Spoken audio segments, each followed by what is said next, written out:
Hi everyone, मैं नारायण कुमावत आप सभी का स्वागत है दिस स्पीकर में। आज जो मैं आपको एक प्रेरक प्रसंग सुनाने वाला हूँ, आपकी ज़िंदगी बदल कर रख देगा। आपको कभी ज़िंदगी में डर नहीं लगेगा। तो एक छोटा सा प्रेरक प्रसंग स्वामी विवेकानंद का है, तो ध्यान से सुनना। स्वामी विवेकानंद बचपन से निडर थे। जब वह लगभग 8 साल के थे तभी अपने मित्र के यहाँ खेलने जाया करते थे। उस मित्र के घर पर एक चंपक पेड़ लगा हुआ था। स्वामी को पसंदीदा पेड़ था। उस पेड़ पर लटक कर खेलना बहुत ही प्रिय था। रोज की तरह एक दिन उसी पेड़ को पकड़कर झूल रहे थे।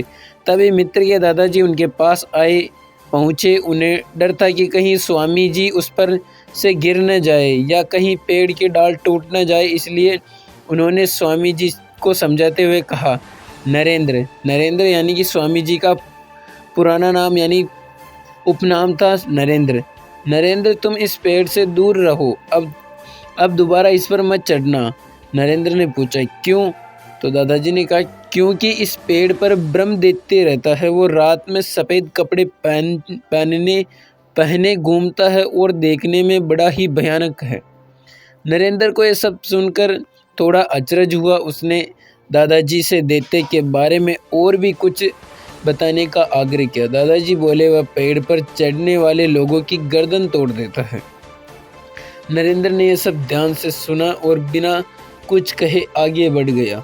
दादाजी भी मुस्कुराते हुए आगे बढ़ गए। उन्हें लगा कि बच्चा डर गया, पर जैसे ही वे कुछ आगे बढ़े, नरेंद्र पुनः पेड़ पर चढ़ गया और डाल पर झूलने लगा। ये देख मित्र जोर से चीखा, अरे तुमने दादाजी की बात नहीं सुनी, वो दैत्य तुम्हारी गर्दन तोड़ देगा। बालक नरेंद्र जोर से हंसा और बोला, मित्र डरो मत, तुम भी कितने भोले हो। सिर्फ इसलिए कि किसी ने तुमसे कुछ कहा उस पर यकीन मत करो। खुद ही सोचो, अगर दादाजी की बात सच होती तो मेरी गर्दन कब की टूट चुकी होती।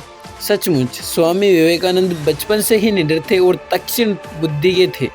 तो इसी तरह स्वामी विवेकानंद के प्रेरक प्रसंगों से हमें अपनी जीवन में उतारना है और हमें किसी चीज़ समस्या या फिर कोई भी हमारे सामने आए बाधा, उससे हमें डरना नहीं चाहिए। धन्यवाद।